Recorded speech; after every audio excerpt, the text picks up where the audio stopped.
Приветствую вас, друзья, в творческой студии Елены Тюриной. Сегодня я продолжаю тестирование новой для меня бумаги, 100% хлопок, 300 грамм плотностью. Мы нарисуем с вами пейзаж, зимний закат. Смачиваем лист с обеих сторон.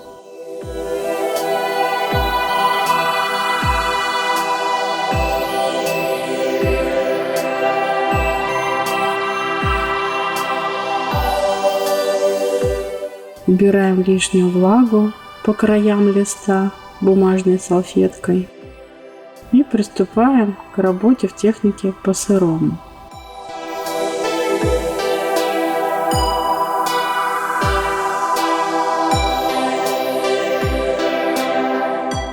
Я не стала слишком ускорять процесс рисования, а ускорила его лишь в 2 раза.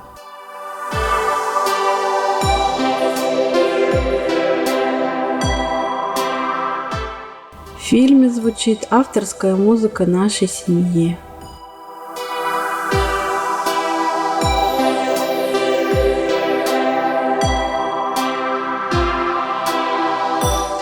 Я делаю подмалевок под основной свой сюжет, начиная с неба.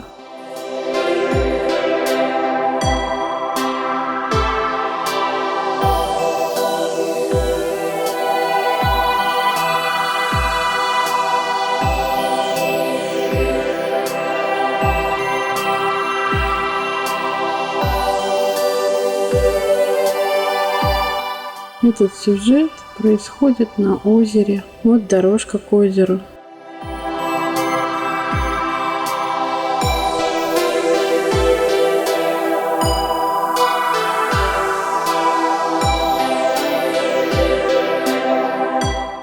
Какие-то следы.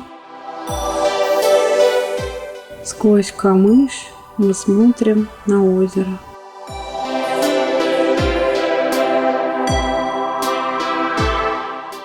Но сейчас вам станет более понятно, когда я уточню границу озера.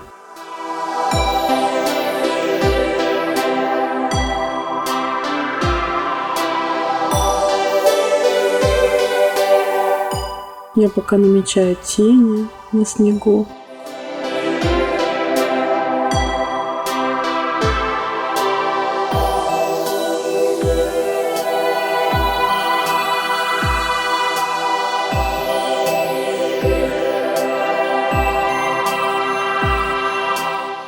Выбираю лишнюю краску при помощи салфетки.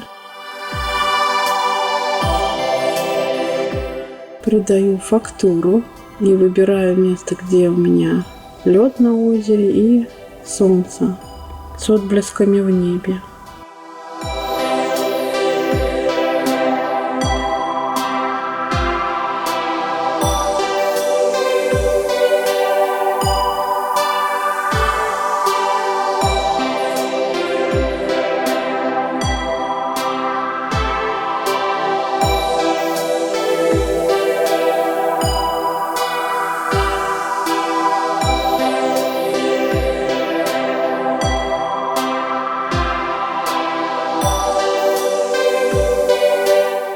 Нужно было чуть подождать, чтобы просох ваш лист, но я очень сильно всегда тороплюсь в акварели и хочу сделать кое-какие моменты мягче, поэтому я не дожидаюсь просыхания листа.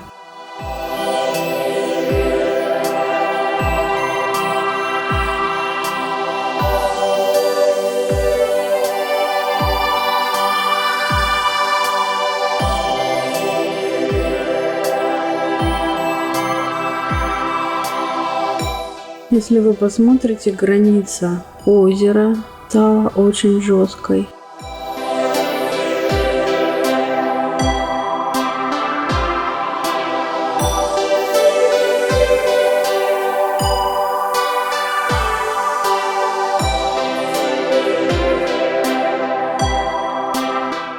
Тени мы чуть наметили. Теперь постараемся более характерно выявить камыш, через который мы наблюдаем наш закат.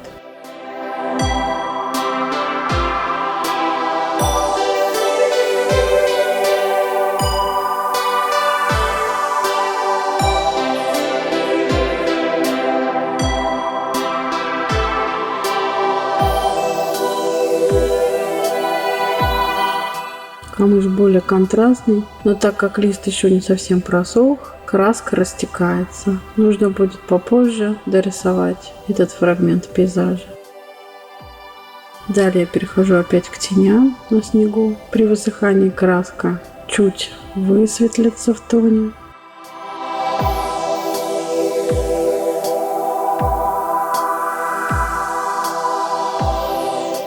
Убираю жесткие края солнца.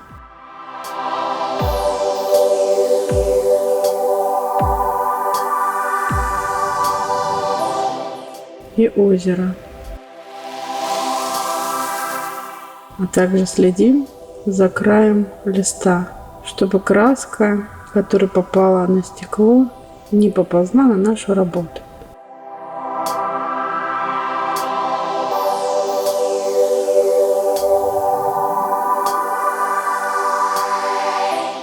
Видите, когда вымываешь какой-то фрагмент на листе, то краска тоже очень жесткая, оставляет след. Границы вымытого участка и того участка, где ранее была нанесена акварель.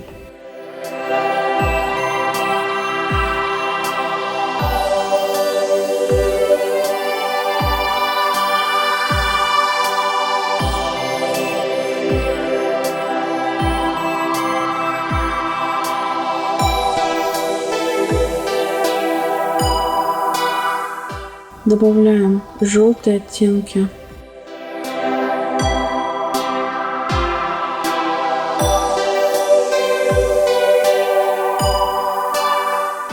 На снегу тоже присутствуют теплые оттенки. Не только фиолетовый, но и розоватый.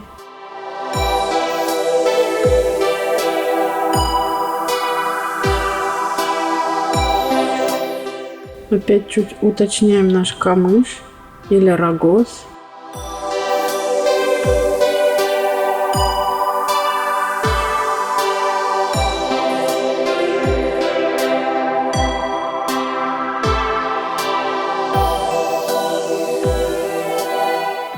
Растворяем свет в зеркале озера.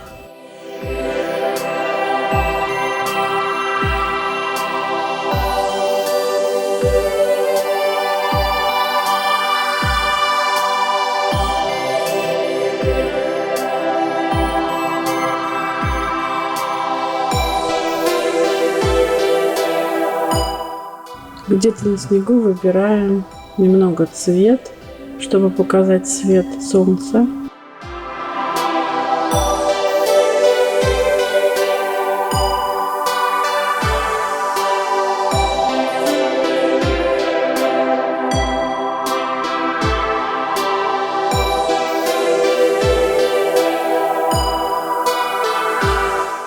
И чуть контрастнее добавляем всплесков в небе.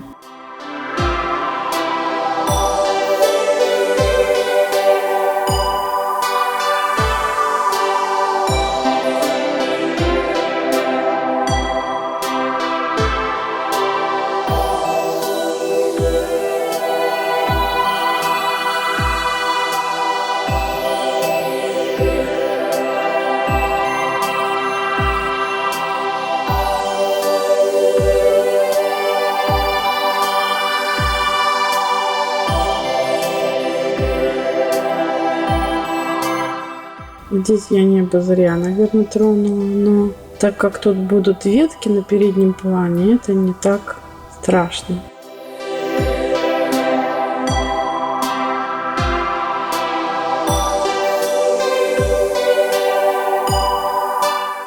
Сейчас я приступлю к наметке веток. Ветки эти припорошены снегом, так что я начинаю как раз со снега на ветках, намечая тем самым сразу направление веток. И после я уже буду более контрастно прорисовывать сами ветки.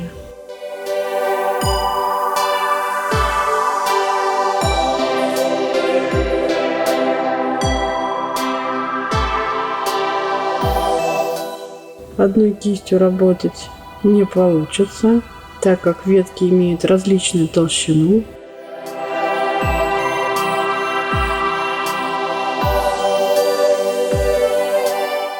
Снег еще на ветках не высох, поэтому нужно очень осторожно рисовать ветку под снегом.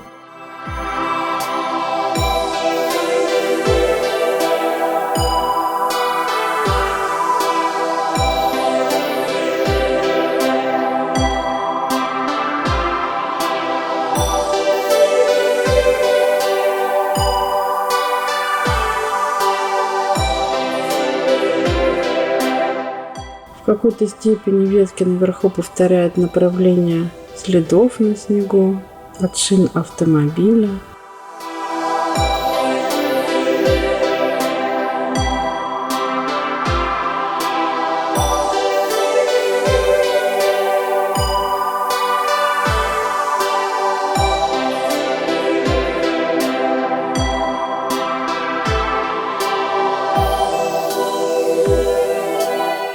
Я каждый раз возвращаюсь к нашему камышу или рогозу, так как краска у меня растекается, но тем самым получается очень интересный эффект.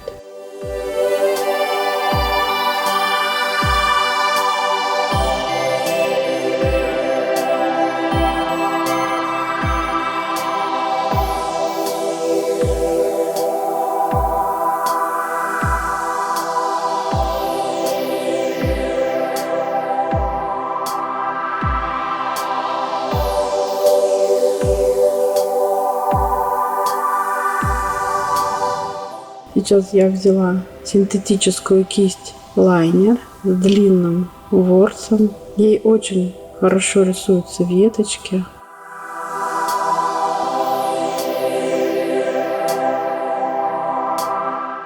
У веток, которые уходят на дальний план, я делаю более приглушенные в тоне цвета, чтобы создать воздушную перспективу. Но и показать то, что наша ветка все-таки не плоская, она пышная. И веточки расходятся в разные стороны.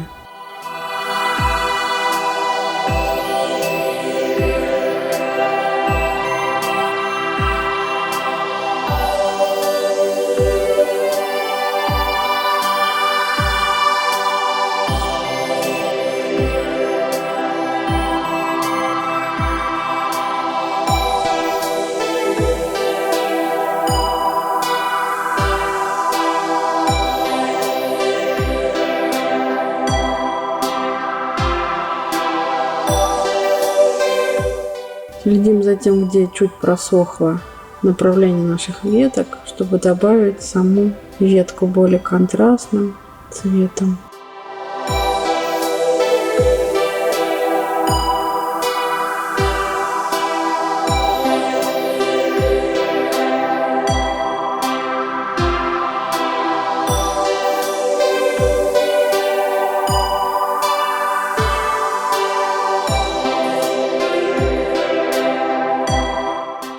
Солнце у меня постепенно куда-то исчезает, краска на него заплывает.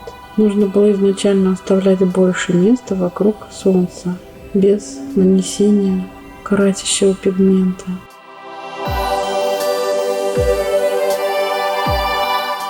Создаем интересный рисунок веточек. В этом вся прелесть этой работы.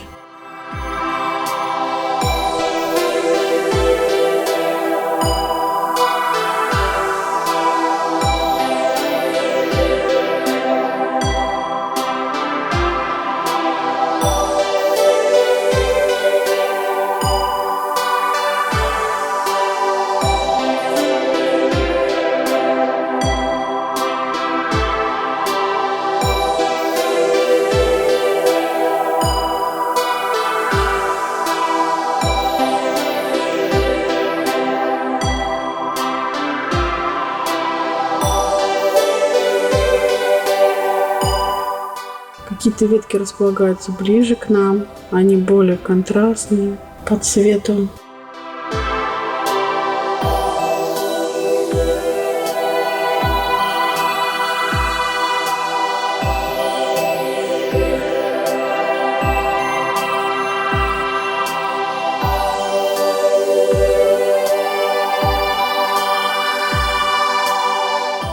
На переднем плане у нас молодое деревце.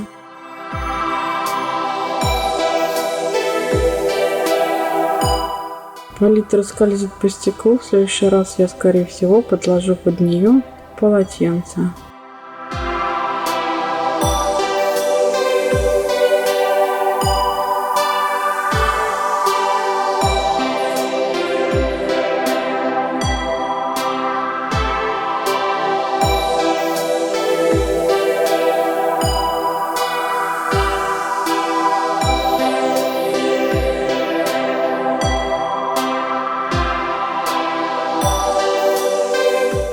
Веточки на дальнем плане у нас растворяются. На переднем же они более контрастные, более графичные, но не делайте одинаковых линий.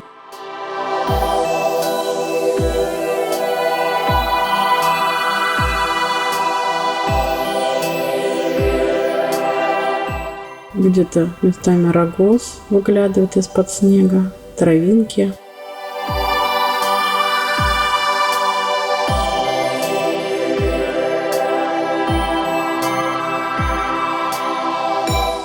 Но здесь довольно-таки сдержанная цветовая гамма, так как это зимний пейзаж.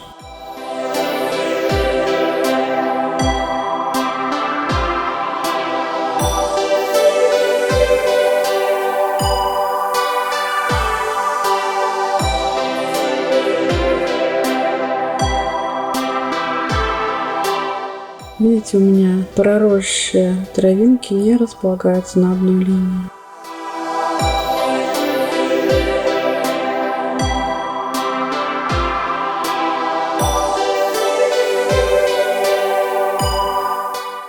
Опять я вернулась к рогозу.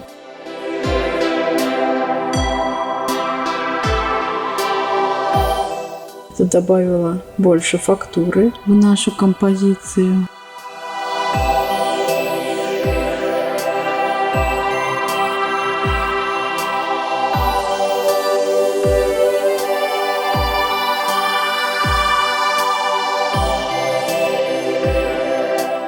И мы приступаем к веткам дерева. Ветки не везде одинаковой толщины выглядывают из-под шапки снега. Они имеют теплый оттенок.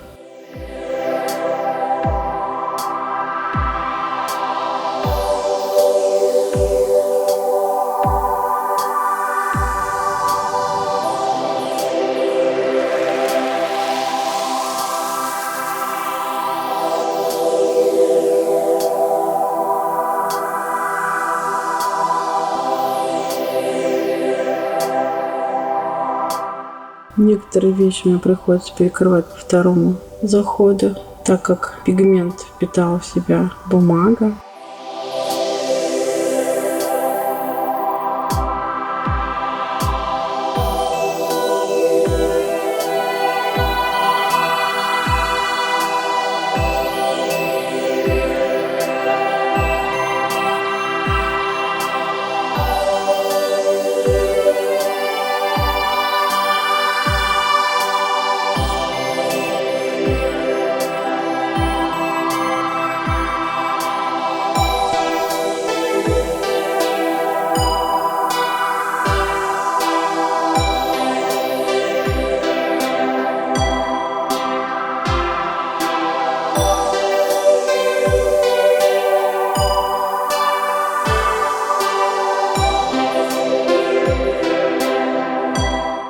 На мелких ветках тоже лежит местами снег.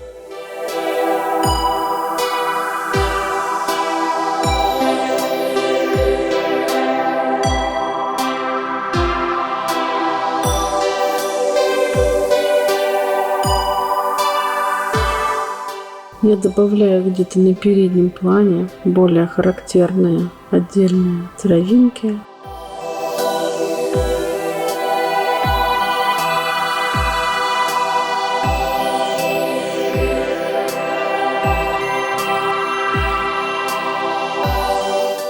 Прорисовываю еще чуть-чуть веточки, потому что ветки на фоне солнечного света более контрастные.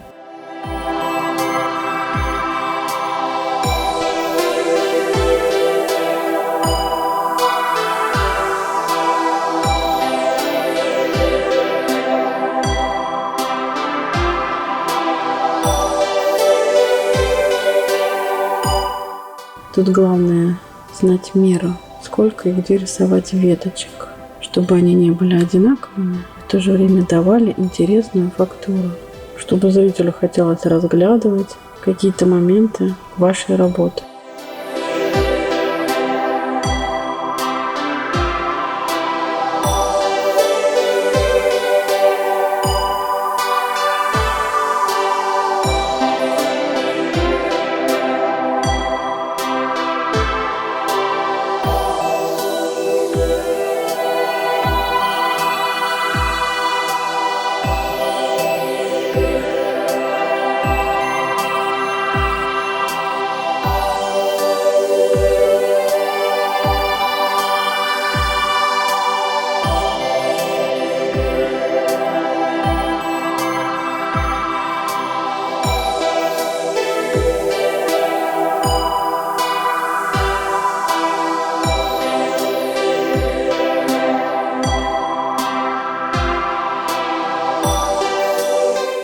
Вот кое-где мне захотелось добавить какие-то следы.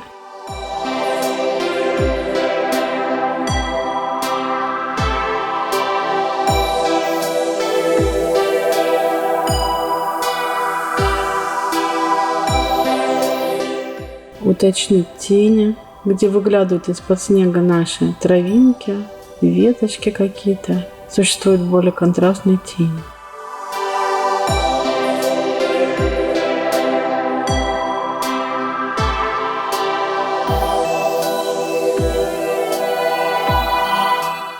Ставим автограф.